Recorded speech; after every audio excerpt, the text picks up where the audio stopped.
प्राप्त हुआ है। बाबा बनखंडेश्वर महादेव की पुनीत पावन ये धरा, जहाँ बैठकर भगवान शिव की अलौकिक आनंदित शिव महापुराण की कथा अपन सब बैठकर श्रवण कर रहे हैं। कथा के मुख्य यजमान श्री रानेश सिंह जी चौहान, श्रीमती अंजू चौहान, मैनपुरी उत्तर प्रदेश से। एक बार यजमान परिवार के लिए जोरदार ताली बजाकर स्वागत वंदन अभिनंदन करें। शिव भक्ति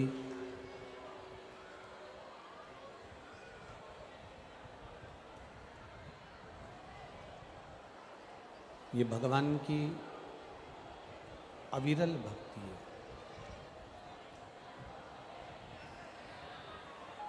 मानव का देह प्राप्त कर कर भगवान की भक्ति में रम जाना,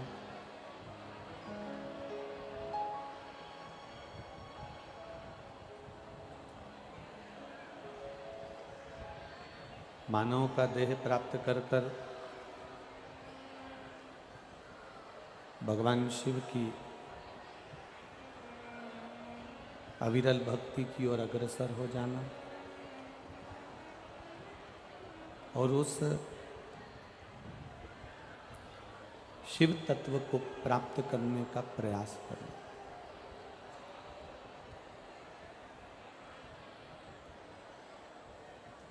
सातवें दिन की कथा है। जितने भी श्रोता भाई बहन यहाँ पहुँचे हैं, उनसे निवेदन है कि शांतिपूर्वक आप सब बाबा की ये पावन कथा को अपने जीवन में उतारें। ये मौका शिव तत्व से, शिव की कृपा से आप और हमको मिला है।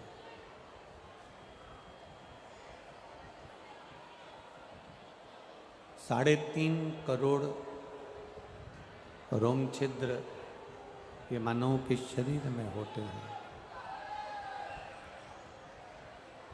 और 3.5 करोड़ रोम छिद्र जो मनुष्य के शरीर में होते हैं, मानव के शरीर में होते हैं,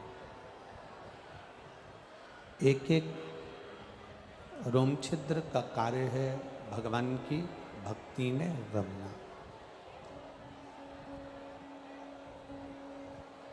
हमारे सनातन धर्म में, हमारे सनातन धर्म के अंतर्गत एक बात बड़ी सुंदर कही है कि जब हम भगवान के मंदिर जाते हैं, राम जी के मंदिर गए, नारायण भगवान के मंदिर गए, कृष्ण भगवान के मंदिर गए, लक्ष्मी नारायण के मंदिर गए, देवी देवता के मंदिर में जब हम प्रवेश करें, तब वहाँ बैठे हुए पंडित जी, वहाँ बैठे हुए पुजारी जी, पूजन करने वाले आचार्य, ब्राह्मण देव, भूदेव अपने हाथ में चरणों तक दे देते हैं। जिस जल के अंदर तुलसी का दल पड़ा होता है, वो चरणों तक हमारे हाथ में ब्राह्मण देवता, हमारे हाथ में आचार्यवर, गुरुवर हमारे हाथ में दे देते हैं और उस चरणोदक को, उस चरणोदक को हम आचमन कर लेते हैं।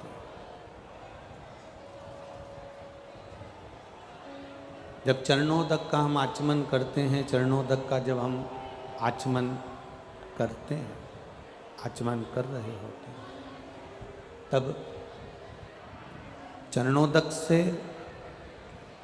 केवल एक मन की शुद्धता या भीतर हमारी इंद्रियों की शुद्धता से मतलब नहीं है।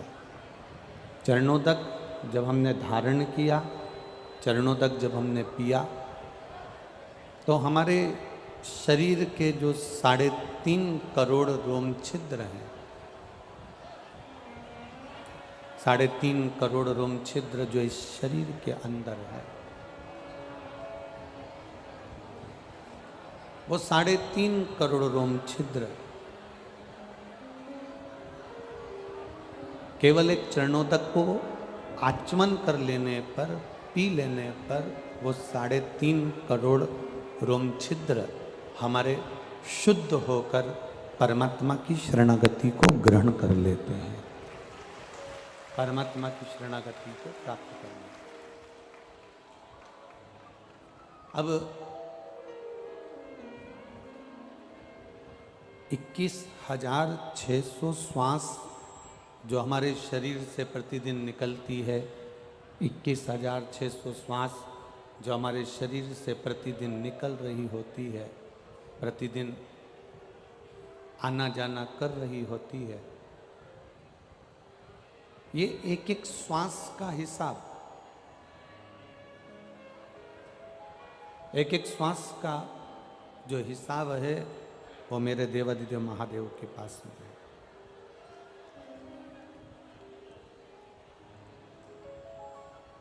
हमने कितनी श्वास बचपन में कैसे गवा दी, हमने कितनी श्वास जवानी में कैसे गवा दी, हमने कितनी श्वास अधेड़ी में कैसे गवा दी, हमने कितनी श्वास अपने बुढ़ापे में कैसे गवा दी, हमने कितनी श्वास अपने भगवत भजन में निकाली ना निकाली।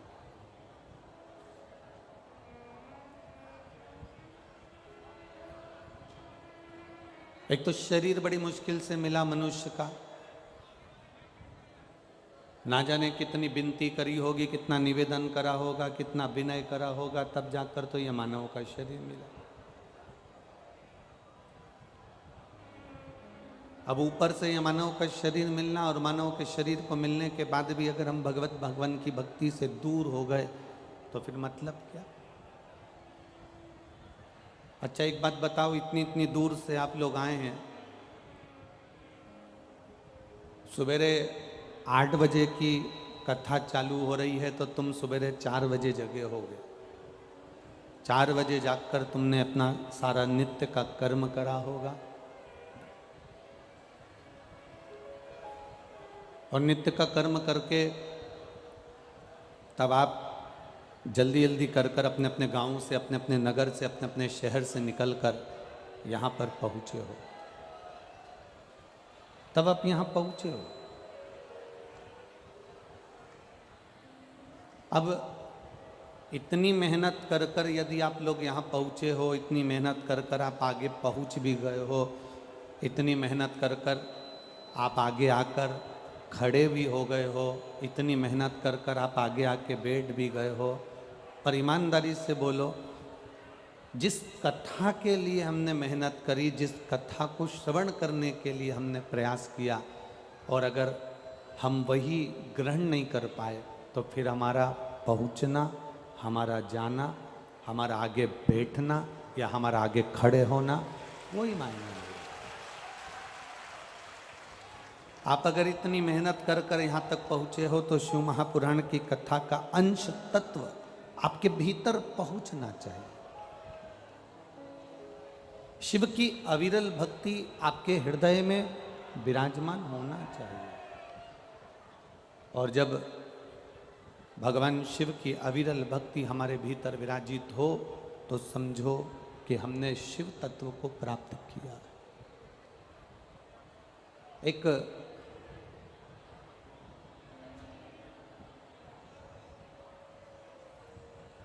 दीपक अगर जलता है उसमें बाहर की अगर हवा लगेगी ना तो वो दीपक को बुझा देगी। जलते हुए दीपक को एक कांच की हंडी के अंदर रखा जाता है। जलते हुए दीपक को एक कांच की हंडी के अंदर रख देते हैं जिससे वो दीपक बुझे नहीं, जिससे वो दीप बुझे ना। हम क्यों कथा के पंडाल के अंदर जाकर बैठते हैं, हम क्यों मंदिर के अंदर जाकर बैठते हैं? दुनिया के लोग ताना देने वाले, कमेंट्स करने वाले, अपशब्द कहने वाले तो आपसे कह देते हैं मंदिर में जाकर क्यों बैठते हो, शंकर जी के मंदिर में क्यों जाते हो, राम जी के मंदिर में क्यों जाते हो, कृष्ण के मंदिर में क्यों जाते हो, शिव महापुराण की कथा में क्यों बैठते हो, क्यों सुनते हो कथा, क्यों जाते हो पंडाल में, क्यों जाते हो मंदिर में, क्यों जाते हो तीर्थ में, क्यों जाते हो गुरु की शरण में, क्यों जाते हो पवित्र नदियों का स्नान करने के लिए? ये दुनिया के लोगों को नहीं मालूम कि दीप जलता है तो उस पर हंडी रख दी जाती है कांच की, जिससे वो दीप बुझे ना, बाहर की हवा से वो बुझे ना, इसलिए उस पर हंडी रख दी जाती है। तो ये शिव महापुराण का पंडाल नहीं, मंदिर नहीं, देवालय नहीं, ये इस शरीर की हंडी है जिसके अंदर ये बैठा हुआ है। और ये शिव पुराण रूपी हंडी के अंदर जो जाकर बैठ गया, एक बार उसके अंदर अगर दीप प्रकट हो गया, मंदिर में जाकर, शिवालय में जाकर, देवालय में जाकर, भगवान की भक्ति में जाकर, तीर्थ में जाकर, पवित्र नदियों के स्नान में जाकर जो बैठा है वो अपने आप को ये समझे कि मैं जलता हुआ दीप हूं, दुनिया को प्रकाशित करने वाला मैं पुंज, मैं दीप हूं, और मेरे जलने से, मेरे प्रकट होने से, मेरे प्रज्वलित होने से दुनिया को प्रकाश मिल रहा। काम, लोभ, आसक्ति, वासना, तृष्णा, मोह, प्रपंच, ये बाहर की हवाएं हमको आकर बुझाने का प्रयास करेंगी। कोई कोई मित्र ऐसा मिल जाएगा आपको, आप मंदिर जाते हो, आप भगवान की भक्ति में लगे हो, कोई कोई मित्र ऐसा मिल जाएगा आपको, कोई कोई ऐसा प्राप्त हो जाएगा आपको, वो आपको कहेगा मंदिर में जाकर क्या करोगे, चल अभी अपन घूम कर आते हैं, चल गाड़ी में बैठ आगरा से आते हैं, चल घूम कर आते हैं थोड़ा सा, चल फिरोजाबाद तक चलते हैं, चल कानपुर तक चलते हैं, चल लखनऊ तक चलते हैं। एक मित्र ऐसा मिलेगा, आप मंदिर जाना चालू करेंगे, आप भगवान के भजन करना प्रारंभ करेंगे, आप भगवान की भक्ति में जाना प्रारंभ करेंगे, कोई ना कोई तुम्हारे अड़चन डालने के लिए ऐसा मिल जाएगा कि आपकी भगवान की भक्ति, आपका भजन, आपका कीर्तन, आपका मंत्र जाप धीरे धीरे धीरे धीरे वो उसके सत्संग में, उसके संगत में आकर वो आपको छुड़वा देगा। और कोई कोई जिंदगी में ऐसा मिल जाएगा कि आप कभी मंदिर नहीं जाते थे तो भी मंदिर जाना चालू कर देंगे, आप खुद पहुंच जाएंगे। ये शिव भक्ति का एक प्रतिबिंब है, ये शंकर भगवान की भक्ति का एक स्वरूप है, शिव की भक्ति का एक आनंद है। और तेरी कृपा बिना न हिले एक भी अणु, लेते श्वास तेरी कृपा से तनो तनो। हे गंगाधार मुक्ति द्वार ओमकार तू, बोले ओमकार तू, आयो शरण तिहारी शंभु तार तार तू। शरीर में अगर बीमारी है, देह में अगर बीमारी है, शरीर में अगर रोग है, देह में अगर रोग है, शरीर में अगर बीमारी है, देह में अगर बीमारी है, तो उसका इलाज डॉक्टर के पास है। डॉक्टर उस बीमारी का इलाज कर सकता है। शरीर में अगर बीमारी है, देह में अगर बीमारी है, तो उसका इलाज डॉक्टर कर सकता है। पर अगर मन में बीमारी है तो इसका इलाज तो केवल महादेव ही कर सकता है, दूसरा कोई नहीं कर सकता। बोल बम का नारा है, बाबा एक, सारी समस्या का हल। ये बाहर की बीमारी, देह की बीमारी, शरीर की बीमारी, ये शरीर की बीमारी का इलाज डॉक्टरों के पास है। देह की बीमारी का इलाज डॉक्टरों के पास में रहेगा, पर मन की बीमारी का इलाज किसी के पास नहीं। अगर होगा तो मेरे देव अधिदेव महादेव के पास होगा, वहां जाकर बैठोगे, मन की बीमारी दूर होगी। मन की बीमारी दूर होगी। कितना पाप में लिप्त रहता है ये शरीर। कुत्ता मरता है ना, तो उसको कपड़े से कोई नहीं ढाकता। मैनपुरी में कोई ढाकता है क्या? जम के बोलो। पशु मरता है तो उसको कपड़े से कोई नहीं ढाकता। पक्षी मरता है, उसको कपड़े से कोई नहीं ढाकता। हाथी मरा, उसे कपड़े से कोई नहीं ढाकता। कोई जानवर मरा, उसे कपड़े से कोई नहीं ढाकता। कोई चूहा मरा, उसे कपड़े से कोई नहीं ढाकता। पशु पक्षी जानवर कोई भी मरे, उसे कपड़े से कोई नहीं ढाकता। केवल एक मनुष्य जब मरता है तो इसको कपड़े से ढाका जाता है, केवल एक मनुष्य को। और ये मानव को कपड़े से क्यों ढाकते हैं? क्योंकि इसने जिंदगी में बचपन से लेकर मरते तक इतना झूठ बोला होता है, इतना पाप करा होता है कि इसके पाप को छुपाने के लिए इसे कपड़े से ढाक कर शमशान तक ले जाया जाता है। पाप में लिप्त रहता, झूठ में लिप्त रहता, आसक्तियों में लिप्त रहता, वासना में लिप्त रहता, तृष्णा में लिप्त रहता, आसक्तियों में फंसा होता।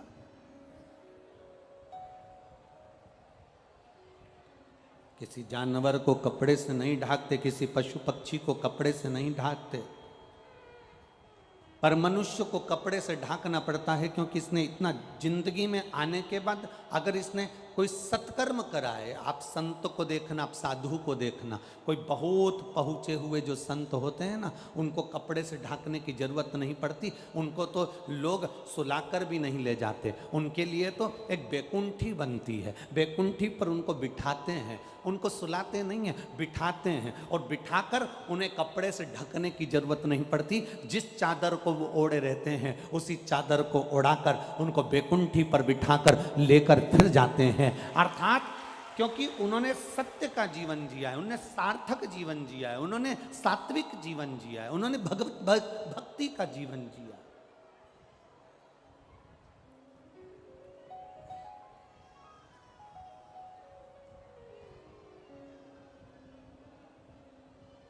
जिसने अपनी जिंदगी को सही मायने में जिया। देखो, परिवार में एक सदस्य ऐसा होता है जो पूरे परिवार के लिए बहुत कुछ करता है। भगवान ऐसे व्यक्ति को प्रत्येक घर में गिफ्ट के रूप में भेजता है। हर घर के अंदर एक व्यक्ति ऐसा होगा जो पूरे परिवार के लिए, कुटुंब के लिए, घर के एक एक सदस्य के लिए, चाहे वो बहन हो, बेटी हो, नाते हो, रिश्ते हो, कुटुंब हो, कबीला हो, सबके लिए वो आगे बढ़कर करता है। पर जो व्यक्ति भगवान ने सबके लिए भेजा है, जो सबके लिए करता है, सबके लिए आगे बढ़ बढ़कर, कोई माता ऐसी होती है, कोई भाई ऐसा होता है, कोई भाभी ऐसी होती है, कोई बहू ऐसी होती है, कोई माता पिता ऐसे होते हैं, कोई काका काकी ऐसे होते हैं, कोई मौसा मौसी ऐसे होते हैं, कोई मामा मामी ऐसे होते हैं, कोई जीजी जीजा ऐसे होते हैं, कोई नाना नानी ऐसे होते हैं, जो कोई एक घर में एक व्यक्ति ऐसा होता है जो सबके लिए, परिवार में सबके लिए, घर के लोगों के लिए करता है, पर उसके लिए दुनिया में कोई नहीं बना जो उसके लिए करता हो। घर के सब सदस्य के लिए वो करेगा, पर उसके लिए घर का कोई सदस्य नहीं कर सकता। ये रीति आज की नहीं, ये रीति पुरानी है। एक पानी की बाल्टी में रस्सी बांधकर कुएं के अंदर, बावड़ी के अंदर उसको नीचे उतारो, वो बाल्टी पानी खींच खींच कर लेकर आती है, खींच खींच कर लाएगी, 10-10 बाल्टियों को भर देगी, 10-10 हंडों को भर देगी, 10-10 पानी की बाल्टियों को भर देगी, पर वो जो बाल्टी है उस बाल्टी को कोई नहीं भरता, तो वो बाल्टी खुद जाती है और खुद नीचे से भरकर ऊपर आती है। उस बाल्टी को किसी में इतनी सामर्थ्यता नहीं कि कुएं से पानी लेकर आने वाली बाल्टी को कोई दूसरी बाल्टी भर दे, उसको खुद भरना पड़ता है। घर में कोई सदस्य एक ऐसा होता है जो सबके लिए करता है, सबके लिए जीता है, पर उसके लिए कोई नहीं होता, तब उसके लिए मेरा भोलेनाथ, मेरा बाबा विश्वनाथ होता है। मेरा शंभू, मेरा त्रिकालदर्शी, मेरा कैलाशी, मेरा अविनाशी, मेरा केदारनाथ, मेरा महाकाल, मेरा भीमा शंकर, मेरा वैद्यनाथ, वो स्वयं उसके लिए होता। अरे सब मतलब के यार हमने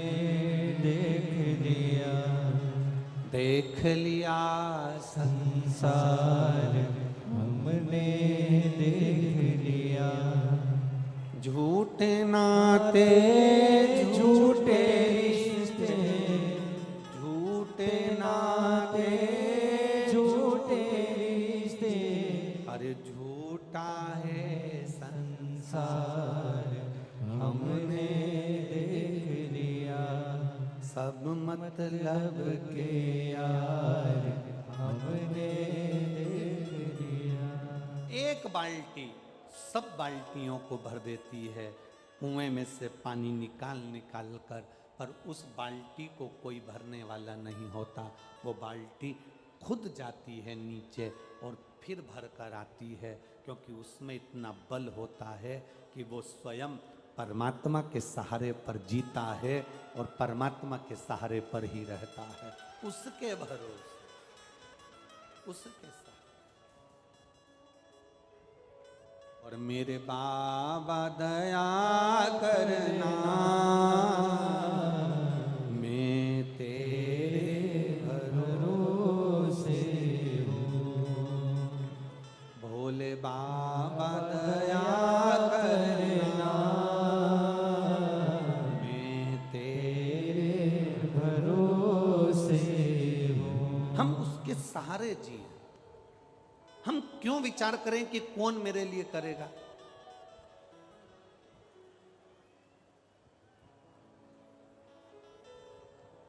हमने जोड़ा,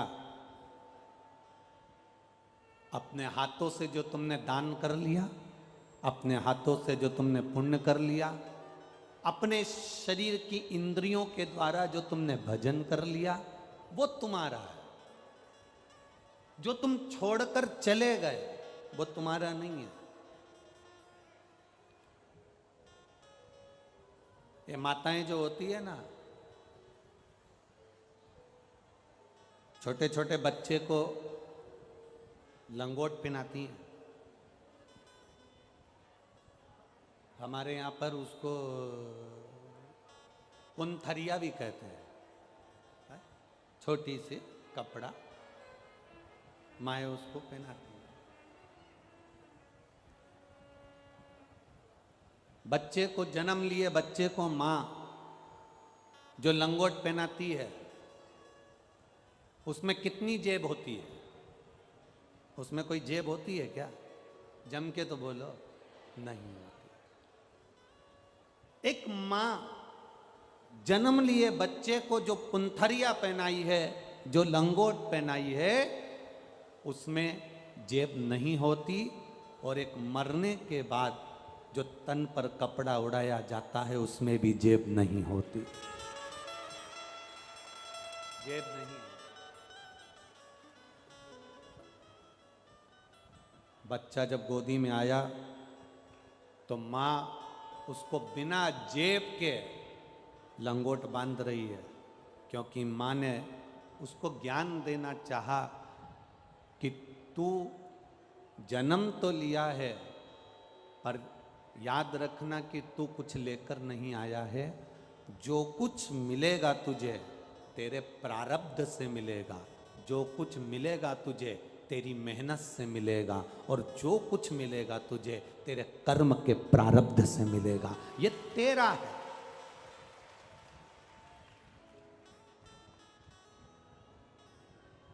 और कई लोग कहते हैं कि यहां से जाएगा, जब मुट्ठी बांधे आया जग में हाथ पसारे जाएगा। क्या तू लेकर आया जग में, क्या तू लेकर जाएगा? शिव महापुराण की कथा कहती है ऐसा नहीं है कि कुछ नहीं लेकर जाओगे, जाओगे जरूर। यहाँ जितने आए हो ना, एक आध बिस्कुट का पैकेट तो तुम्हारे बैग में जरूर जाएगा।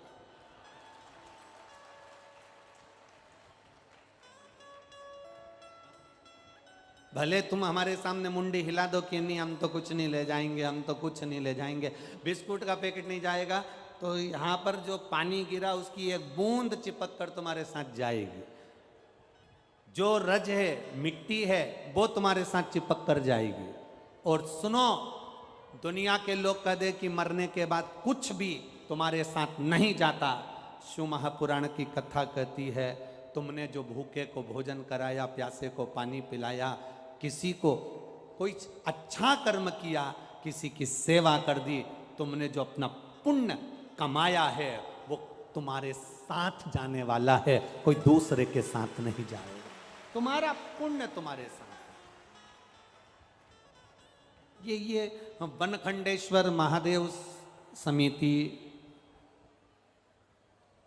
कमेटी, जो ये वनखंडेश्वर महादेव कमेटी जो ये कथा का आयोजित करी, और मुख्य यजमान श्री रानेश जी चौहान जी और श्रीमती अंजू जी चौहान जी जो इसके जजमान बने हैं।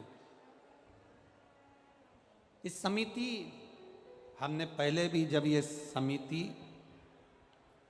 हम व्यासपीठ से हमेशा कहते रहते हैं कि चिंता कर कर कभी भी शिव महापुराण की कथा मत करना, क्योंकि शिव पुराण की कथा किसी की सामर्थ्यता नहीं है कि कोई करा ले।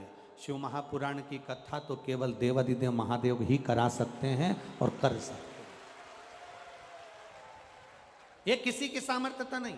अगर जजमान परिवार आज दोनों बैठे हैं चौहान परिवार से, दोनों पति पत्नियां विराजमान है, उनके बच्चे विराजमान है, उनका कुटुंब, उनका परिवार अगर बैठा हुआ है, तो ये विश्वास मानकर चलना, आप नहीं बैठे हो, ये तो मेरा देव अधिदेव महादेव, क्योंकि शंकर की कथा में लिखा है शिव पार्वती ईश्वर जी गोरा जी बनकर, गणा और गौर बनकर, शंकर पार्वती यजमान बनकर बैठते हैं। रामचरितमानस की कथा होती तो जजमान होते, श्रीमद् भागवत की कथा होती राजा परीक्षित जजमान होते, विष्णु पुराण की कथा होती सूत सोनक का संवाद में जजमान होते। जितनी पुराणे होती हैं सबका यजमान होता है, केवल एक शिव महापुराण ऐसी होती है जिसका यजमान अगर बैठता है तो वो शंकर और पार्वती के स्वरूप में बैठता है। केवल एक शिव महापुराण की कथा जिसमें शिव और पार्वती यजमान बनकर बैठते हैं, ये कोई नहीं करा सकता। घर में बारात में 50 मेहमान आते हैं, और 50 मेहमान आते हैं तो टेंशन रहती है। यहाँ 7 दिन तक 7-7, 8-8 लाख, 9-9 लाख, 7-7 लाख भक्त आते हैं, तो चिंता महादेव को रहती है, यहाँ कोई दूसरे को नहीं।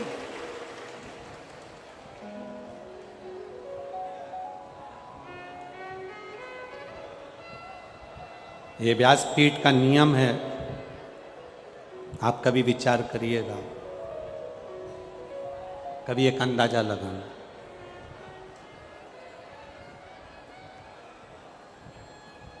शिव महापुराण की कथा का कभी एक प्रयोग अपनी जिंदगी में कर कर देखना। एक भंडारा, जिस भंडारे में आटा, चावल, दाल, शक्कर, सब्जी, तेल, घी सब भर के रख दो, सब भर के रख दो, और उस भंडारे का आनंद मेरे शिव महापुराण की कथा में मेरे बाबा से तुम कभी एक प्रयोग कर कर देखना, जहाँ शिव पुराण की कथा होती हो वहाँ भंडारा जो भरा होता है, बाबा की कथा पूरी हो जाती है, भक्त चले जाते हैं, भंडारा दुगना तिगना उतना कि उतना ही भरा मिलेगा, खाली नहीं मिलेगा।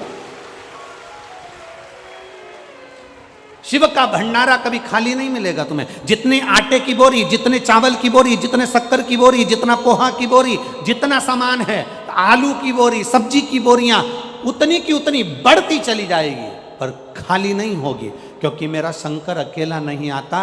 इतने भक्तों का पेट भरने के लिए पहले वो काशी में से अन्नपूर्णा को रवाना कर देता है कि जाकर वहां पेट तुझे भरना है, वहां जाकर पेट तुझे भरना है।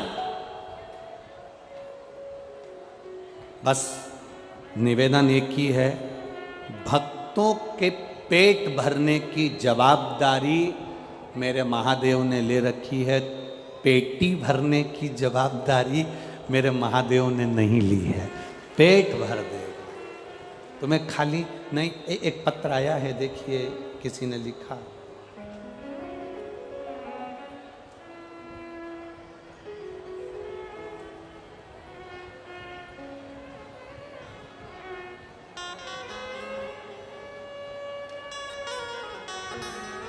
ब्रजेश यादव, मैं यहीं मैनपुरी का रहने वाला हूँ। कहीं बैठे हो ब्रजेश जी तो हाथ हिला सकते हैं। ब्रजेश यादव, मैं मैनपुरी का रहने वाला हूँ। गुरुजी, भोले बाबा का क्या बखान करूँ गुरुजी। मैंने पहले आर्मी में नौकरी करी है, फिर मैं सेवानिवृत्त होने के बाद घर आ गया। मन में थोड़ी सी निराशी रही कि इतनी जल्दी मेरी सेवानिवृत्ति हो गई और अब कोई कामकाज नहीं। तब मेरी धर्मपत्नी ने, जिसका नाम रेखा यादव है, उसने पशुपतिनाथ का व्रत करना प्रारंभ करा और मेरी पत्नी ने मुझसे कहा अपन दोनों सीहोर चलते हैं कुबेरेश्वर धाम, वहाँ से रुद्राक्ष लेकर आते हैं। हमारा रिजर्वेशन हो गया। बाबा की कृपा का हम क्या वर्णन करें। हम बाबा से ये कहने के लिए कुबेरेश्वर जा रहे थे कि मैं सेवानिवृत्त हो गया हूँ आर्मी में से, मेरी नौकरी वापस लग जाए कहीं पर भी, ऐसी कृपा कर दो। बस रिजर्वेशन पक्का करवाया और जाने की तैयारी होने लगी। इतने में कॉल लेटर आया कि आपका टेस्ट करने के लिए आपको बुलाया गया है, और वापिस मुझे बुलाया गया। मेरी पत्नी सीहोर गई, वहाँ से रुद्राक्ष लाई, कंकर लाई। हमने 21 दिन तक उसका पूजा अर्चना करी और बाबा से विनती करी कि मेरी नौकरी लग जाए। 25 फरवरी 2023 को मेरा वापस सिलेक्शन हो गया और मुझे सरकारी नौकरी वापस मिल गई। मैं बाबा को यहाँ नमन करने के लिए आया हूँ। शिव तत्व है। कहीं बैठे हों, ब्रजेश यादव मैनपुरी से हैं, पहले आर्मी में सर्विस करी है, उसके बाद अभी सरकारी नौकरी में। शिव तत्व आप ही हैं क्या? हाथ हिला दो एक बार। हर हर महादेव, हाथ हिला दीजिए एक बार। ये शिव तत्व है, ये ओघड़ दान, ये तरकाल। तेरी कृपा बिना न हिले एक भीड़ो, लेते हैं श्वास तेरी कृपा से तनो तनो। बखान क्या करूं मैं राखों के ढेर का, चपटी भभूत में खजाना कुबेर का। गंगधार मुक्ति द्वार ओमकार तू, भोले ओमकार तू। आयो शरण तिहारी शंभो कार कार तू। ये शिव है, शिव।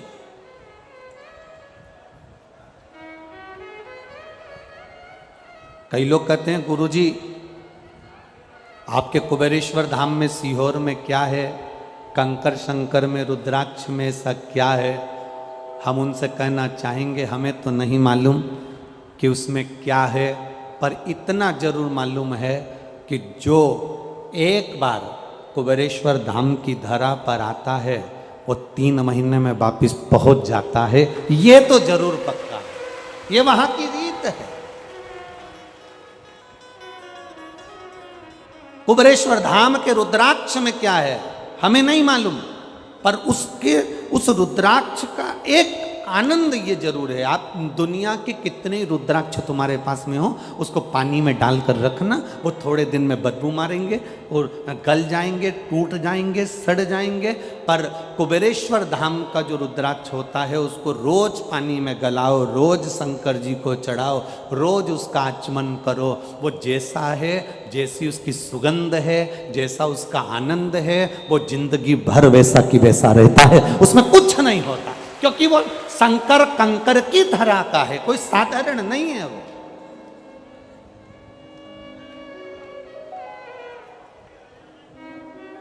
वहां विश्वास है शिव के कंकर में।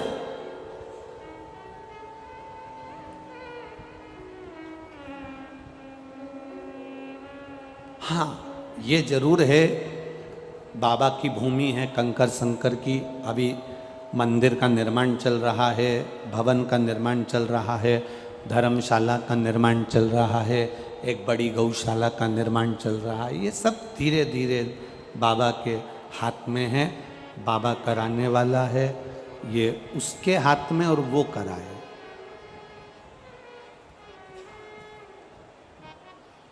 ये उसके हाथ,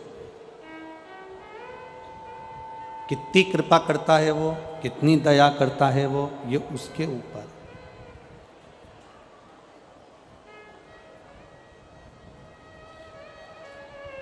आपकी और हमारी सामर्थ्यता नहीं कि हम कुछ कर सके।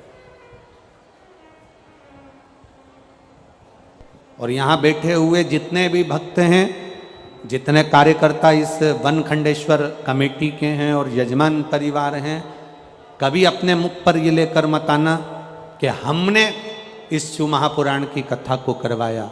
आपके मुख पर आना चाहिए ये तो महादेव ने शिव महापुराण की कथा को करवाया। हमारी क्या सामर्थ्यता है? लोग कहें कि क्या ले जाओगे, क्या लाए, तुम कहना मेरा पुण्य मेरे साथ में जाएगा। मैंने जो दान करा, मैंने जो पुण्य करा, मैंने जो सत्कर्म करा, सावन के महीने में, अधिक मास के महीने में, चतुर्मास के महीने में मैंने अगर किसी भूखे को भोजन कराया, एक गिलास पानी पिलाया है, मैंने अगर किसी रूप में भी किसी की सहायता करी है, वो पुण्य मेरा मेरे साथ जाएगा, वो किसी दूसरे के साथ नहीं जाएगा।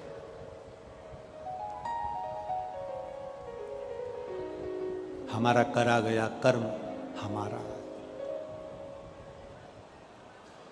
बाणासुर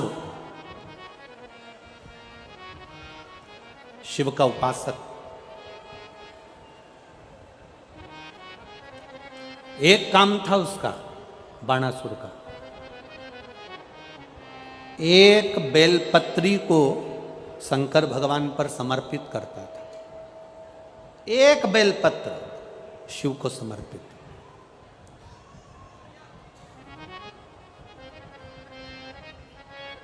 एक सोने का सिंहासन ले लो,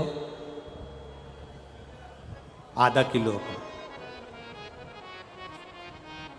आधा किलो सोने का सिंहासन बनवाओ, उस पे एक शालिग्राम भगवान की शिला रख दो, उनका श्रृंगार भी सोने से कर दो, हीरे पन्ने से कर दो, और उस सिंहासन को किसी एक ब्राह्मण को अगर हम दान कर दें, उससे दुगना फल एक बेलपत्री शंकर भगवान को समर्पित करने से प्राप्त हो जाता है।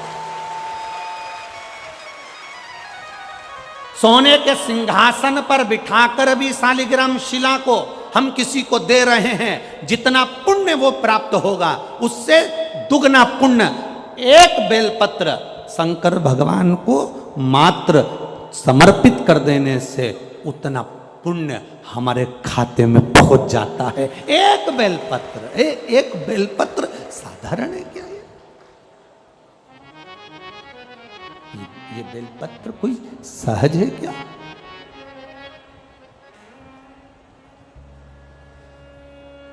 चौसठ देवियां योगनियां, ब्रह्मा विष्णु महेश, 33 कोटि देवी देवता सब इस बेलपत्र के अंतर्गत विराजमान है। इस बेलपत्र में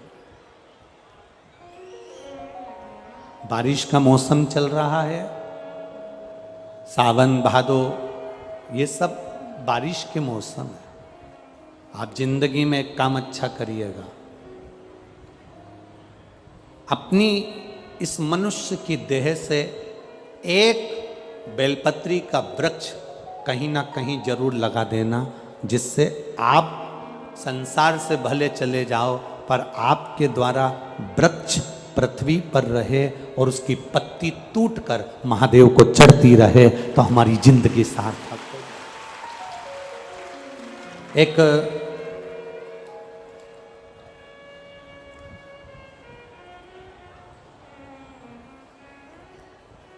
उज्जैन की एक संस्था है, अवंतिकापुरी की, अनाज तिलहन व्यापारी संघ उज्जैन अवंतिकापुरी, जिसके अध्यक्ष हैं श्री गोविंद जी खंडेलवाल। ये अनाज तिलहन व्यापारी संघ उज्जैन के द्वारा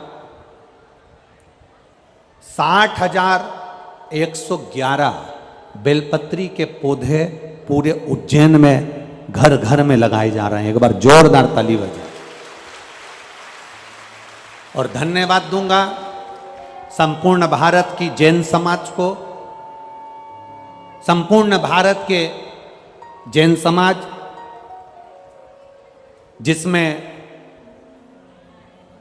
तरुण सागर जी क्रांति मंच को धन्यवाद दूंगा, जो तरुण सागर जी महाराज, जिन्होंने अपने कड़वे प्रवचन से पूरे भारत की भूमि को नहीं, देश और विदेश को सम्मान दिलाया है।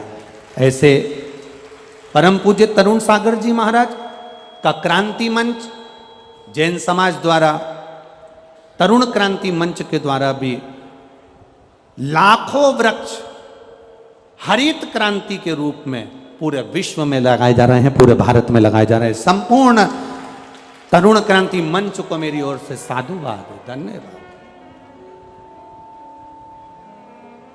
दो चीजें अपने अंदर रखिएगा, एक मंदिर से जो भी निर्माल्य चढ़े, मंदिर में जो भी फूल पत्ती चढ़े, उस निर्माल्य को गंगा में, यमुना में, सरयू में, सरस्वती में, नदियों में, बावड़ी में, तालाब में, कुएं में मत जाने दो। उसको मंदिर से उठाओ, उसकी खाद बनाओ या एक खड्डे में ले जाकर डालते जाओ। खाद बनने के बाद उसको पेड़ पौधों में डाल दो। हमारी नदियों को पवित्र रहने दो, जल का स्तर इस पृथ्वी पर बना रहे। नदी है, जल है तो हमारा कल है। इसलिए विठले सेवा समिति ने जगह जगह, समिति से जुड़े हुए लोग निर्माल्य विसर्जन की गाड़ियां चला रहे हैं अपने खर्चे से। सरकार कचरा उठाने का वाहन चलाती है सरकार के खर्चे पर यह दुनिया का पहली ऐसी क्रांति है, ये पहली दुनिया का ऐसा आनंद है शिवपुराण का कि निर्माल्य विसर्जन के रथ भक्त अपने खर्चे से चलाते हैं और बड़े उमंग के साथ मंदिर में जाकर निर्माल्य उठाकर लाकर उसकी खाद बनाकर वृक्षों को डालते हैं। और मैं धन्यवाद दूंगा, यहाँ की भी एक निर्माल्य विसर्जन की गाड़ी, एक कलपत्र था उसमें वर्णन था, शायद नीचे रखा होगा, एक निर्माल्य विसर्जन की गाड़ी। कल भी भक्त आए थे कि हमारी गाड़ी यहीं खड़ी है, आप चलिए, पर भीड़ अधिक होने के कारण बस हम उस गाड़ी के पास नहीं जा पाए। तो निर्माल्य विसर्जन की गाड़ी जो भक्त चला रहे हैं अपने अपने नगर नगर में, शहर शहर में, गांव गांव में, उनको धन्यवाद, साधुवाद। स्वच्छ रखिए। हमारे परदादा ने पानी को नदी तालाब में देखा है, हमारे दादा ने पानी को कुएं और बावड़ी में देखा है, हमारे पिताजी ने पानी को घर में नलों में देखा है, हमने पानी को पानी को बोतल में देखा है, 2-4 पीढ़ी और आएगी ना तो पानी को फोटो में देखेगी, केवल फोटो। उस पानी को रक्षित करिए, सुरक्षित करिए, उस जल को बचाने का प्रयास करिए। अपने जीवन की सार्थकता के साथ में एक वृक्ष बेलपत्री का अवश्य लगाएं और कहीं ना कहीं अपने हाथ से एक पौधा अवश्य लगाएं, जिससे आने वाले समय में ये पूरी पृथ्वी हरी बनी रहे। और जो कोरोना काल में ऑक्सीजन की जो कमी पड़ी थी, अगर आपने वृक्ष लगाया तो जिंदगी में अगर कोई बीमारी भी आ गई ना तो हमको ऑक्सीजन की कमी ना पड़े और ये वृक्ष हमारा साथ दे जाए, ये वृक्ष हमारा साथ। बाणासुर का एक नियम था, बाणासुर का एक नियम बड़ा भारी था, एक बेलपत्र शंकर भगवान को समर्पित करना, शिवलिंग का निर्माण करना, बेलपत्र समर्पित करना। सारी तप साधना व्रत का पुण्य है एक बेलपत्र शिव को समर्पित करना। पहले शुरू में जब हमने शिव महापुराण की कथा वाचना प्रारंभ करी थी, अब तो जितने भी वक्ता हैं बाबा की कृपा से ऐसी क्रांति है शिव पुराण की आई कि सब अब शिव पुराण वाचने लगे। जब हमने शुरुआत में जब शिव पुराण की कथा वाचना प्रारंभ करी थी, उस समय पर शिव पुराण कोई ना वाचता था। शिव पुराण की कथा जब वाचना प्रारंभ करी, जब हम व्यासपीठ से कहते थे कि एक बेलपत्र चढ़ी हुई खाइए, वो शुगर, बीपी, थायराइड, सोरासिस, गठिया, हार्ट, ये सब में काम करेगी। तो लोग हंसते थे, बहुत कमेंट्स करते थे, बहुत आड़ा टेढ़ा बोलते थे, बहुत बोलते थे।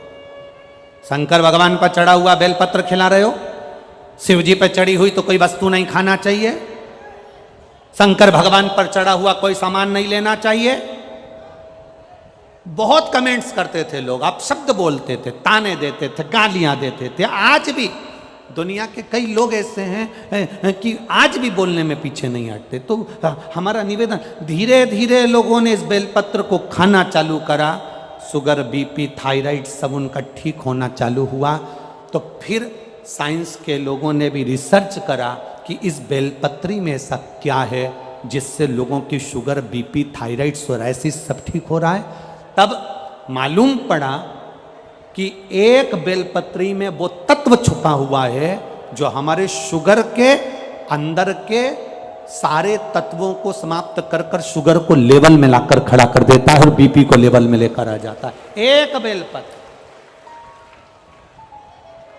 एक बेलपत्र।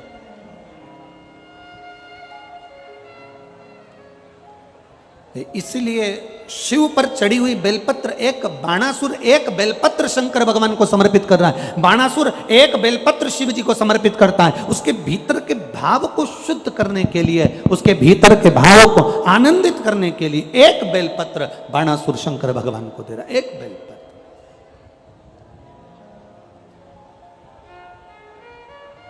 फिर निवेदन करेंगे, आपके पास में बेलपत्र नहीं है, मंदिर चले गए हो, बेलपत्र नहीं आपके पास में, मंदिर में जो बेलपत्र चढ़ी हुई हो उसको उठा लो, धो लो, बाबा से विनती कर कर वही बेलपत्र देवाधिदेव महादेव को वापस समर्पित कर दो, शिव उसे स्वीकार कर लेंगे, शंकर उसे।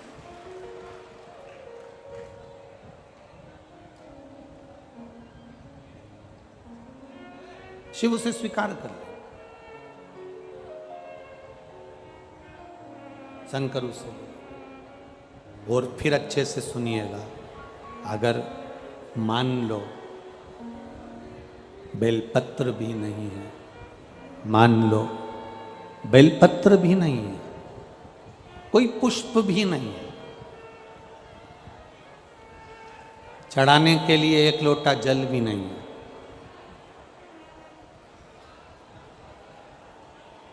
पूजन का कोई सामान तुम्हारे पास में नहीं है, तब एक काम करना, बाबा के मंदिर में जाकर थोड़ी सफाई करना, थोड़ा साफ कर देना मंदिर को। बहुत सारे दिए लगे हों तो दिए को उठाकर एक साइड रख देना।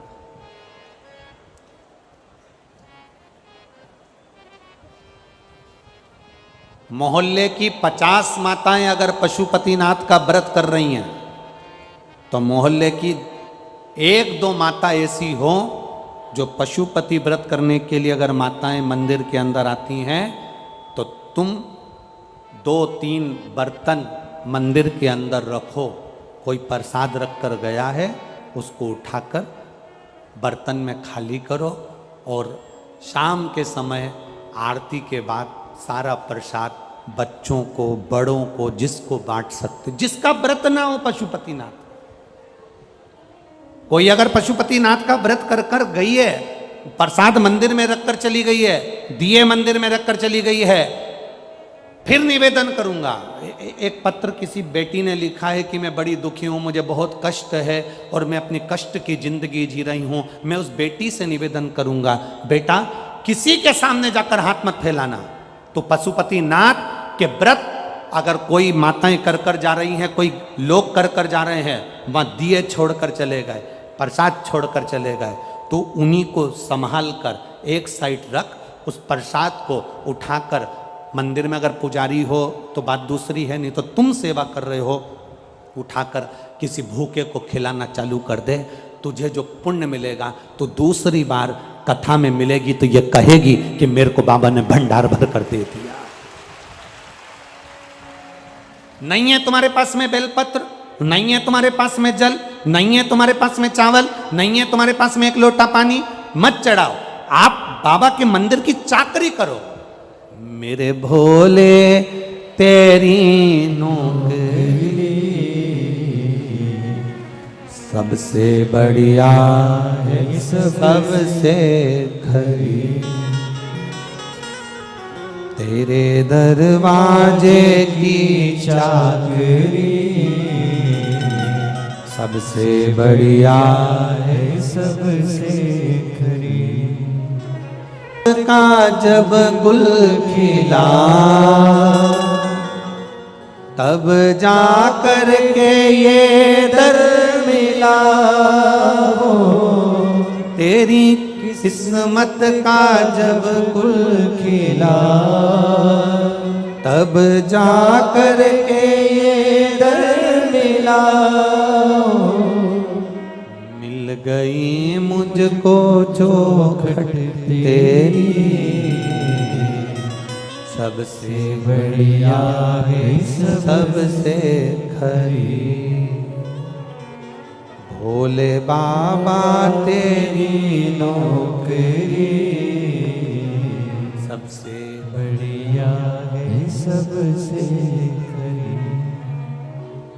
जब से तेरा गुलाम हो गया,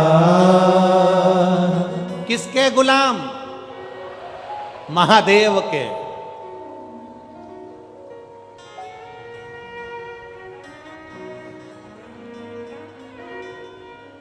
बहुत सारी कथाएं तो हम व्यासपीठ से कहना नहीं चाहते, नहीं तो कह देना तो लोगों को बड़ा बुरा लग जाता। दुनिया के लोगों को तुरंत काली मिर्ची तुरंत लग जाती। जितनी बार हम अभिषेक करवाते हैं उतनी बार काली मिर्ची तो लगती है लोगों को, पर अलग से भी लग जाती है। इस चक्कर में हम बहुत सारी बातें तो कहते नहीं हैं, हम बहुत सी चीज़ें नहीं कहते। हम इतना जरूर कहना चाहेंगे, आप दूसरे का झंडा उठाकर चलते हो, दूसरे की जय जयकार कर कर चलते हो, दूसरे की गुलामी कर कर चलते हो। एक बार मेरे महादेव की कावड़ उठाकर उसका जय जयकार कर कर उसकी गुलामी कर कर देखना। एक बार उसकी गुलामी कर कर देखो। दूसरे की गुलामी करोगे, उसको पद मिल गया, प्रतिष्ठा मिल गई, तुम्हें 5 मिनट में भूल जाएगा। कौन? ऐसे ढेर आते हैं, कौन? हम नहीं पहचानते हैं। जब तक पद प्रतिष्ठा नहीं तब तक जानेंगे। पद प्रतिष्ठा मिली गया, पर मेरा महादेव जल चढ़ाने वाले को, मेरा महादेव सेवा करने वाले को कभी नहीं भूलता, उसको गले से लगा लेता है और जिंदगी सवार देता है। वो मेरा महादेव है। जब से तेरा गुलाम हो गया, तब से मेरा भी नाम हो गया। जब से तेरा गुलाम हो गया, तब से मेरा भी नाम हो गया। जिस भूमि पर कुबेरेश्वर धाम है, जिस भूमि पर कुबेर बाबा का यह मंदिर है, जिस भूमि पर कुबेरेश्वर धाम का कंकर शंकर है, ये कुबेरेश्वर धाम सीहोर का जंगल के अंदर था। कोई नहीं जाता था, अंधेरा हो जाता था, वहां कोई पहुंचता नहीं था, गाड़ियां भी नहीं जाती थी, क्योंकि मेन रोड से, हाईवे से अंदर कौन जाता।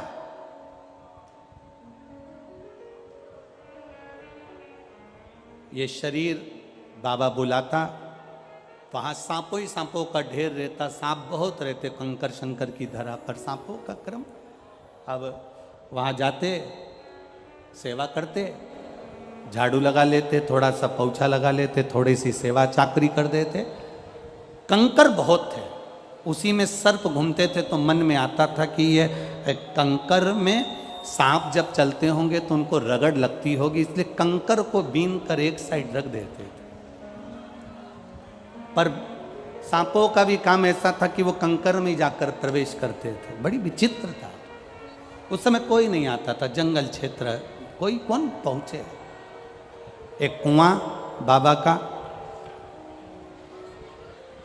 वहाँ कंकर, और उसी कंकर की सफाई, आराधना, चाकरी, सेवा करते करते जब से तेरा गुलाम हो गया, हमने सोचा भी नहीं था कि बाबा हाथ पकड़कर मैनपुरी तक लेकर आ जाएगा, इतने कथाओं का आनंद करा देगा, ये सोचा नहीं। उसकी गुलामी करी है, और करो। ठाठ से कहना, अगर कोई तुमसे पूछे किसके गुलाम हो, किसके नौकर हो, किसकी नौकरी करते हो, तब छाती ठोक कर कहना, मेरे काल अधिपति महाकाल की नौकरी करता हूं, मेरे कुबेर भंडारी की नौकरी करता हूं, मेरे कुबेरेश्वर धाम की नौकरी करता हूं, उसकी चाकरी करता हूं, उसकी सेवा करता हूं।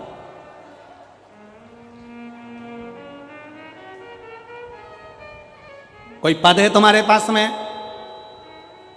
पद है, पद का मतलब होता है चरण।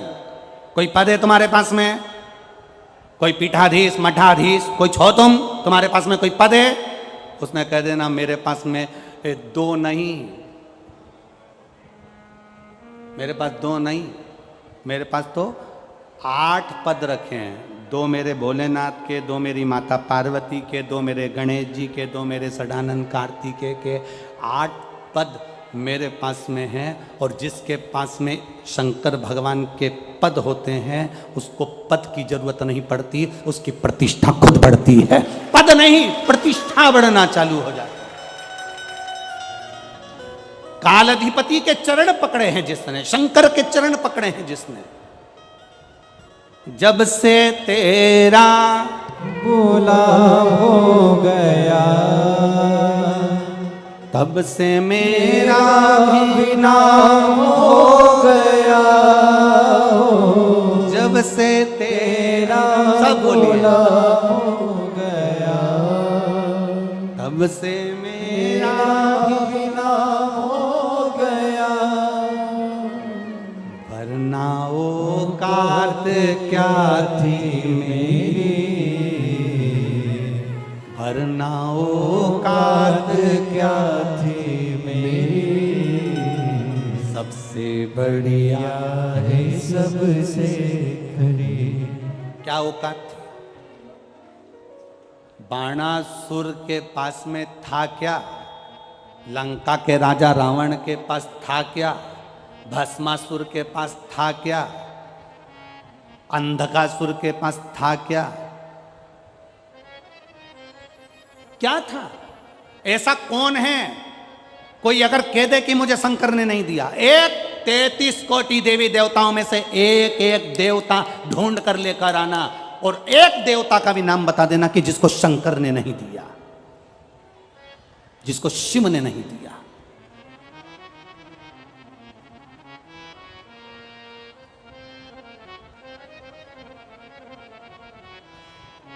राजा अच के घर में दशरथ जैसे बेटे दिए, राजा दशरथ के घर में राम जैसा बेटा दिया, राजा राम के घर में लवकुश जैसे बेटे दिए। ये उसकी ही तो कृपा है, और कौन देता? मरेगा तो ये निश्चित है कि मृत्यु निश्चित है, मौत आएगी, ये भी पक्का है। पर अगर तेरा मन कर रहा है और कुछ मांगने का तो मांग ले, तो मुझे वर दे दो, अगर मरूं तो किसी कुंवारी कन्या के हाथ से मरूं। अब एक बहुत बड़ा प्रसंग सामने आ जाता है कि भाई उसको लगा कि इतना बल तो किसी में होगा नहीं, और कन्या में तो, स्त्री में तो वैसे भी बल ना होता है, और कुंवारी रहेगी, छोटी रहेगी, तो फिर मुझे मार नहीं सकती है। फिर तो मेरा मरना निश्चित नहीं है। अगर मरूं तो कोई कुंवारी कन्या के हाथ से मरूं, कुंवारी कन्या के हाथ से मेरे प्राण जाए। ठीक है, तथास्तु, भगवान शिव ने कह दिया, तथास्तु।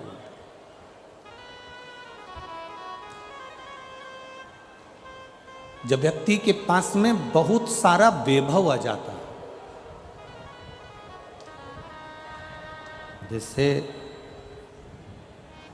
बाणासुर के पास में शंभु शंभु शंभु, बाणासुर के पास में जैसे बहुत सारे हाथ आ गए, थोड़ा डीले कम कर दो। बाणासुर के पास में बहुत सारे हाथ आ गए। अब इतने सारे हाथ आ गए कि दुनिया के लोगों को मालूम पड़ गया कि यहाँ पर इसके बहुत सारे हाथ हैं, तो कोई लड़ना ही नहीं चाहता, कोई झगड़ा ही नहीं करना चाहता। अब इसने जाकर भगवान शिव जी से कहा, भोलेनाथ जी, मेरे इतने सारे हाथ आपने दे दिए, बाणासुर कह रहा है मेरे सहस्त्र हाथ आ गए, इतने हाथ आ गए, अब मुझसे कोई युद्ध नहीं लड़ता, इसलिए भोलेनाथ जी मेरा मन करता है कि मैं आपसे युद्ध लड़ूं। अब जिसने दिया,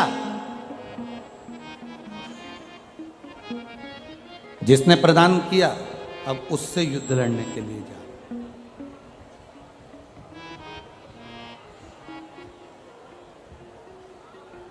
शिव जी ने मन में सोचा, पार्वती जी देख रही थी, पार्वती जी को देखते हुए बाबा भोलेनाथ जी ने कहा कि अगर पार्वती, अगर मैं इससे युद्ध लड़ता हूँ ना, अगर मैं इससे युद्ध लड़ने के लिए जाऊंगा, इससे अगर मैं युद्ध लड़ूंगा और मैंने क्रोध में आकर अगर इसके हाथों को काट दिया,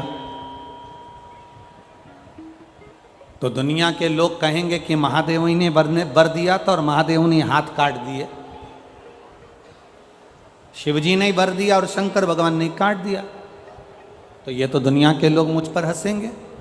इसलिए भोलेनाथ जी ने कहा कि मैं इससे युद्ध नहीं लड़ सकता। तो शंकर भगवान ने कहा कि तुम चिंता मत करो, तुम मुझसे युद्ध लड़ने के लिए आए हो ना, टेंशन मत लो, समय आएगा, और समय आने पर जब द्वापर आएगा, द्वापर में जब भगवान कृष्ण पृथ्वी पर आएंगे, तब तुम कृष्ण से युद्ध लड़ोगे।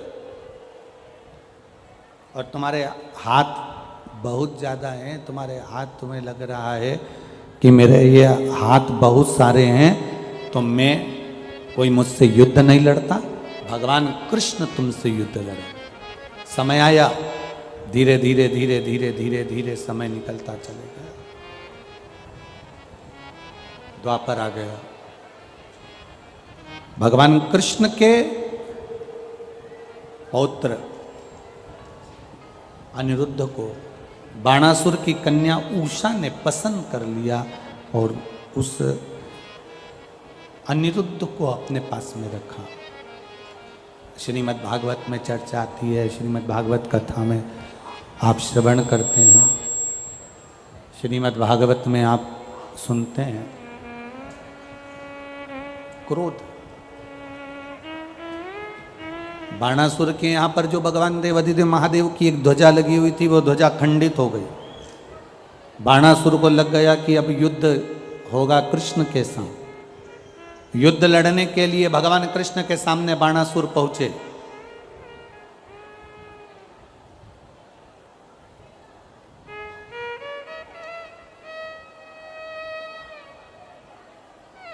अब इधर बाणासुर है, बाणासुर ने आवाज लगाकर शंकर भगवान को बुलाया कि मेरी तरफ से युद्ध लड़ने के लिए आप भी आओ।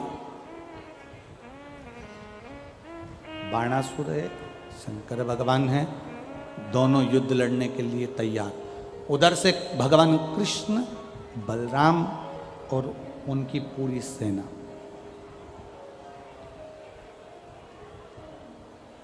भगवान शिव जी ने भगवान कृष्ण को देखा और भगवान कृष्ण ने भगवान शंकर को देखकर दोनों एक दूसरे को प्रणाम कर रहे हैं।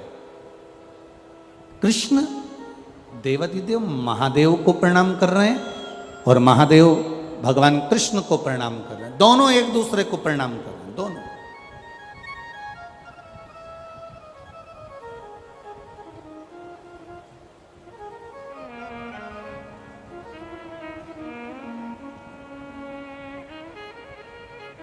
भगवान कृष्ण महादेव को प्रणाम कर रहे हैं और महादेव भगवान कृष्ण को प्रणाम कर रहे हैं, दोनों प्रणाम कर रहे हैं। अब द्वारिकाधीश ने, भगवान कृष्ण ने, द्वारिकानाथ ने शंकर भगवान को देखकर विनय करी, निवेदन करा, प्रभु एक बात बताओ, मैं आपसे युद्ध कैसे लड़ सकता हूं। शंकर भगवान ने इशारा कर कर द्वारिकाधीश के रथ का ऊपर का ध्वज दिखाया।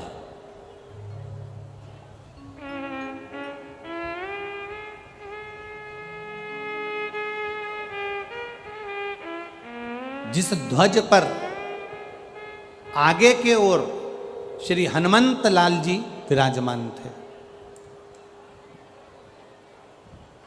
अब आज जब द्वारिकाधीश आए हैं बाणासुर से लड़ने के लिए, तब रथ अर्जुन का साथ लेकर आए। उस रथ पर हनुमान जी विराजमान थे। शिव जी ने इशारा करा हनुमान जी की ओर। द्वारिकाधीश नीचे उतरे, हनुमान जी से हाथ जोड़कर बोले, प्रभु पधारो जरा नीचे। राम अवतार में तुमने हमारा साथ दिया, आज कृष्ण अवतार में साथ दीजिए। क्या साथ देना है, हनुमान जी ने पूछा, बताओ। द्वारिकाधीश बोले, शंकर भगवान ने बाणासुर को वर दिया था, मैं तेरी ओर से युद्ध लड़ूंगा, पर सुन बाणासुर, युद्ध के मैदान में अगर मेरा रथ खंडित हो गया तो मैं युद्ध नहीं लड़ूंगा। अगर युद्ध के मैदान में मेरा रथ खंडित हो गया तो मैं युद्ध नहीं लड़ूंगा। अब तुम्हें एक काम करना है श्री हनुमंत लाल जी, जाओ और शंकर भगवान के रथ के पहिए को खोखला कर दो। रथ का पहिया अगर खोखला हो जाएगा, रथ दौड़ेगा, टूट जाएगा। टूटा और वो टूटने के बाद में फिर मेरा देव अधिदेव महादेव इस युद्ध को नहीं लड़ेंगे। गला पकड़ रहा है, देवाधिदेव महादेव इस युद्ध को नहीं लड़ेंगे। आप करो ये प्रयास। हनुमान जी महाराज एक भंवर का रूप धरकर चले और भंवर का रूप रखकर हनुमान जी महाराज पहुंचे जहां पर रथ के पहिए में कीला लगता है। उस कीले की जगह से रथ के पहिए के अंदर प्रवेश कर गए। पहिए के अंदर प्रवेश करे, पहिए को हनुमान जी महाराज ने खोखला कर दिया। जैसे ही बाणासुर ने कहा आक्रमण, रथ दौड़ा। शंकर भगवान का जैसे ही रथ दौड़ा, दौड़ते से ही शिवजी के रथ के भागते ही पहिया टूट गया। टूट गया तो भोलेनाथ जी ने कहा अब मैं युद्ध नहीं लड़ सकता, अब तुम युद्ध लड़ो। बाणासुर ने युद्ध लड़ना प्रारंभ करा। द्वारिकाधीश ने जिस हाथों का इसको अहंकार था, उस बाणासुर के हाथों को काट काट कर मेरे द्वारिकानाथ ने टुकड़े टुकड़े कर कर जमीन पर फेंक दिए।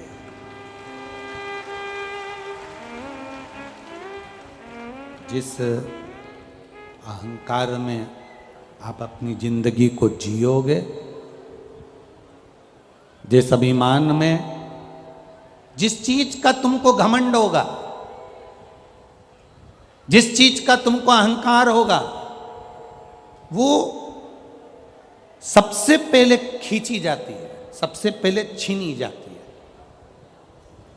अब व्यक्ति को अहंकार, ये काया पाने के बाद सबसे ज्यादा व्यक्ति को अहंकार जिस जिस चीज का आता है वो चीज उससे छुड़ा ली जाती है। इन दांतों को अहंकार रहता है, मैं काट लूंगा, मैं खा जाऊंगा, मैं काट लूंगा, खा जाऊंगा। मरने से पहले सबसे पहले यही निकल के सोफा सेट बाहर हो जाता।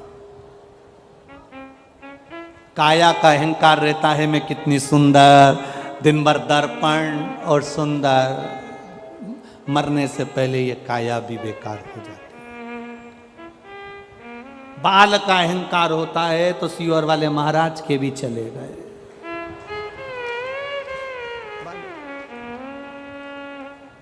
जिस चीज का अहंकार करोगे वो सब चलेगा।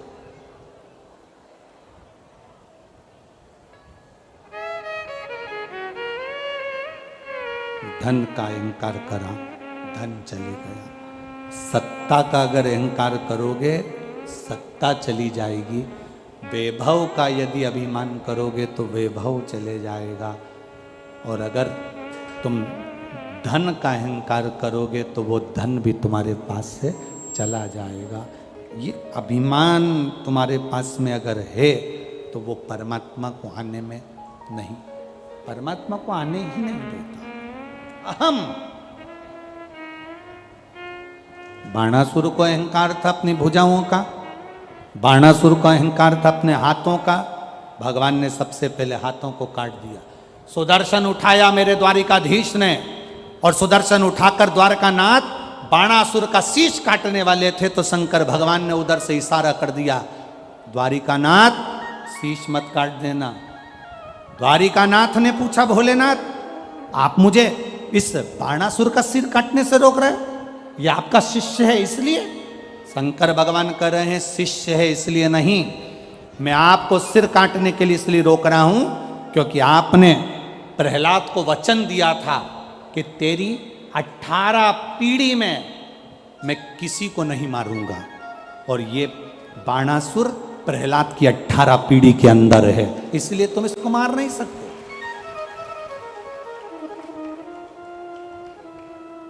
ये प्रहलाद की 18 पीढ़ी के अंदर है, तुम इसे मारोगे नहीं, तुम इसे मार नहीं सकते, तुम इसे मारिए नहीं। अब द्वारिकानाथ ने अपने सुदर्शन चक्र को वापिस लिया, द्वारिकाधीश ने अपने सुदर्शन चक्र को वापिस लिया।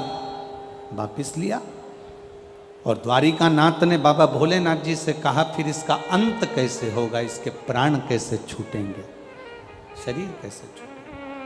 शिव जी ने कहा, इसने वर मांगा है, मरूं तो कुंवारी कन्या के हाथ से मरूं, कुंवारी कन्या के हाथ से।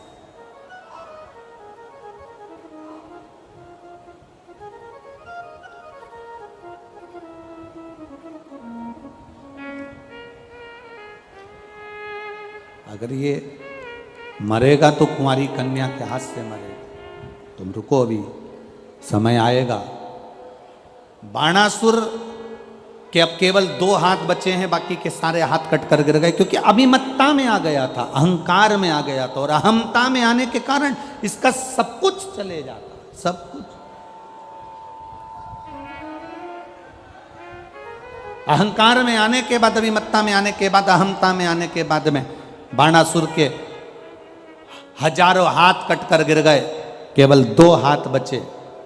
जब व्यक्ति के पास में अहमता रहती है, अहंकार रहता है, तब तक वो किसी को नहीं गिनता।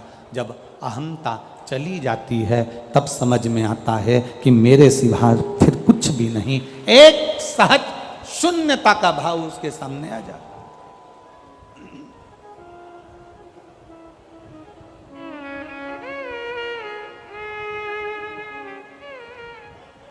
एक शून्यता का भाव।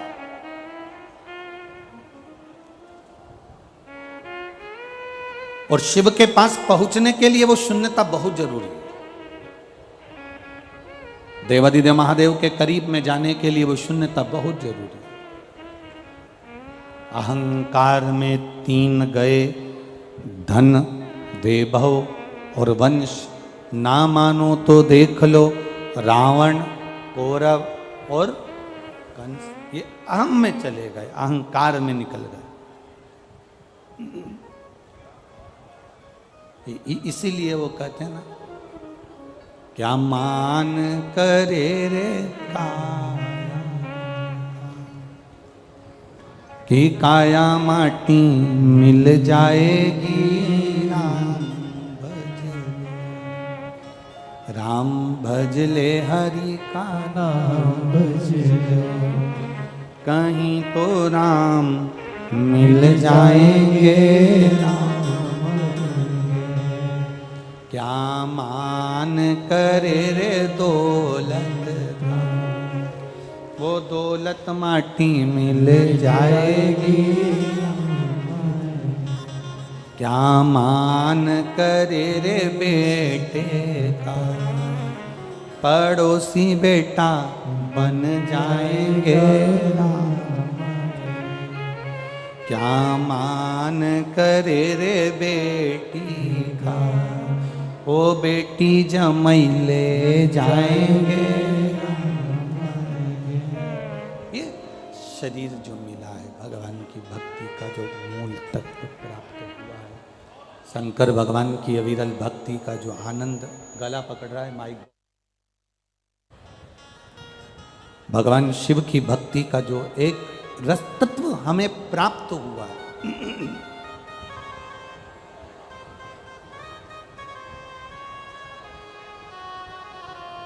अहमता से परे हो जाओ। बाणासुर के हाथ कट गए, फिर भी इसका अहंकार समाप्त नहीं हुआ। कभी कभी रस्सी जल जाती है पर उसका बल नहीं जाता। कभी कभी किसी का सब कुछ चले गया, उसके बाद भी अहंकार, अहम, अभिमतता उसके अंदर रह जाती है।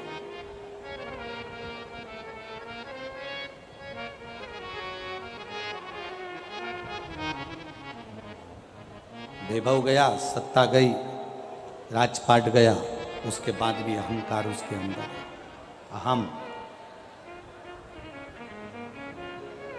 बाणासुर ने अपने क्षेत्र में जितने भी, बाणासुर के क्षेत्र के अंदर जितने भी, बाणासुर को मालूम था मेरी मृत्यु कुंवारी कन्या के हाथ से होगी, तो बाणासुर के क्षेत्र में जितनी कन्याओं का जन्म होता था, बाणासुर के क्षेत्र में जितनी कन्या जन्म लेती थी, बाणासुर उन कन्याओं को मारने का प्रयास कर देता था। एक बहुत ध्यान देने वाला विषय है ये। संसार के एक एक व्यक्ति के हृदय में ये बात होना चाहिए कि माता के गर्भ से बेटा हो रहा है, बेटी हो रही है।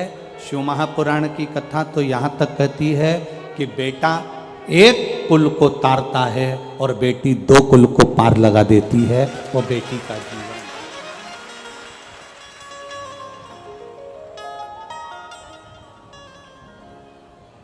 गर्भ में आने वाली बेटियां, गर्भ में आने वाली संतान, गर्भ से जन्म लेने वाली बेटियां, अगर इस गर्भित बेटी को, शिव महापुराण की कथा कहती है, गर्भ में रहने वाली बेटी को जो गर्भ में मरवा देता है, भ्रूण हत्या करवा देता है, गर्भस्थ कन्या को या कुंवारी अवस्था में उस बच्ची पर कोई गलत प्रहार करता है, छोटी सी कन्या पर गलत दृष्टि देता है, छोटी सी कन्या के साथ अगर कोई गलत कर्म करता है, शिव महापुराण की कथा कहती है कि उस व्यक्ति को बार बार पृथ्वी पर जितनी बार वो जन्म लेगा, जितनी बार वो जन्म लेगा, उतनी बार उसको अधोगति में तड़प तड़प कर रोग ग्रसित होकर मरना ही पड़ता है,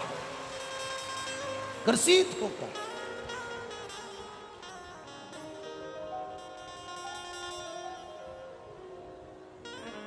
ये इतनी सारी माताएं बैठी हुई है, आप अपने घर का अंदाजा लगा कर देखिएगा, आप अपने घर में एक अंदाजा लगाइएगा, रहने वाली घर की बेटियां, घर में रहने वाले बेटे और बेटी दोनों का अंदाजा लगाना, आपकी पत्नी को भी देखना, आपकी पत्नी का भी अंदाजा लगाना कि आपकी खुद की पत्नी वो अपने माता पिता के प्रति कितना समर्पित रहती है। बोलो सही है कि गलत है? आपकी खुद की पत्नी माई के 50 बार फोन लगाती है, मम्मी कैसी हो, पापा कैसे हो, भैया कैसे हो, शुगर की जांच कराई कि नहीं कराई, बीपी देखा कि नहीं देखा, भैया पापा को दिखाने चले जाओ फिरोजाबाद, भैया पापा को आगरा ले जा, भैया पापा को दिल्ली ले जा। तुम्हारे खुद की पत्नी को देखना, वो स्वयं अपने माता पिता के प्रति कितना सम्मान रखती है, उसके माता पिता के प्रति कितना आदर, उसके माता पिता के प्रति कितनी जागरूक होती है। खुद की पत्नी को देखो।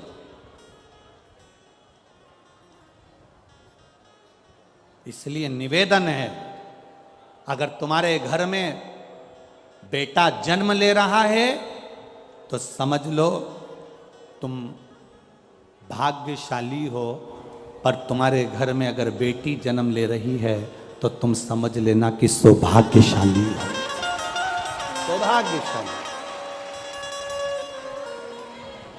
अगर बेटी का जन्म हो रहा है, किसी कुंवारी कन्या का, किसी कुंवारी बेटी का, किसी छोटी सी कन्या पर अगर आप गलत दृष्टि दे रहे हो, तुम छोटी सी कन्या पर अपनी गलत विचार रख रहे हो, छोटी सी कन्या पर गलत दृष्टि दे रहे हो, किसी कन्या के लिए तुम निंदा, 4 निंदाओं को वर्जित किया गया है। ठीक है, बहुत ध्यान देना आज की कथा का, ये सूत्र अपने अंदर उतार कर रखना। 4 निंदाओं को वर्जित किया गया। एक, सौभाग्यवती नारी, सुहागिन स्त्री, मांग में सिंदूर भरी हो, गले में मंगलसूत्र हो, हाथ में चूड़ा हो, पांव पैजनियां हो, किसी के घर की भी वो स्त्री हो, किसी के घर की भी वो नारी हो, वो किसी के घर की अगर मांग में सिंदूर भरी है, मंगलसूत्र पहनी है, चूड़ी पहनी है, बिछुड़ी पहनी है, सौभाग्यवती नारी की कभी निंदा नहीं करना चाहिए।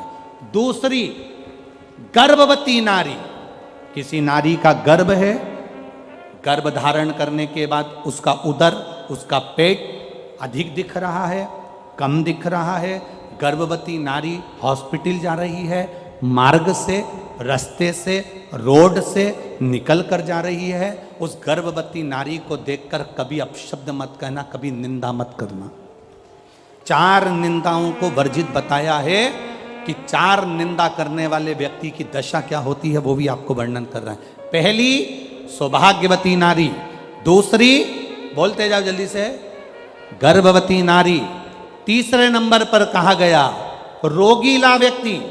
रोग, कोई आंख से अंधा है, कोई नहीं समझ पाता, कोई मंद बुद्धि है, कोई विचार से छिन्नित है, कोई अपने ठाट में रह रहा है, हमें नहीं निंदा करना, रोग ही लावे, उसकी भी निंदा नहीं करी। और चौथे नंबर पर आता है कोई संत, साधु, गुरुजन, ब्राह्मण जन, कोई वक्ता हो, कोई स्मरण करने वाला हो, कोई भगवान की भक्ति में कोई डूबा हो। संत से मतलब नहीं, आप भी अगर भगवान की भक्ति में डूबे हो, तुम्हारे मोहल्ले का कोई व्यक्ति भगवान की भक्ति में डूबा है, कोई संत डूबा है, कोई कथाकार है, कोई वक्ता है, कोई भजन करने वाला है, कोई बच्चा कोई भगवान की भक्ति में डूबा है, हमें उसकी निंदा नहीं करना, कभी नहीं करना।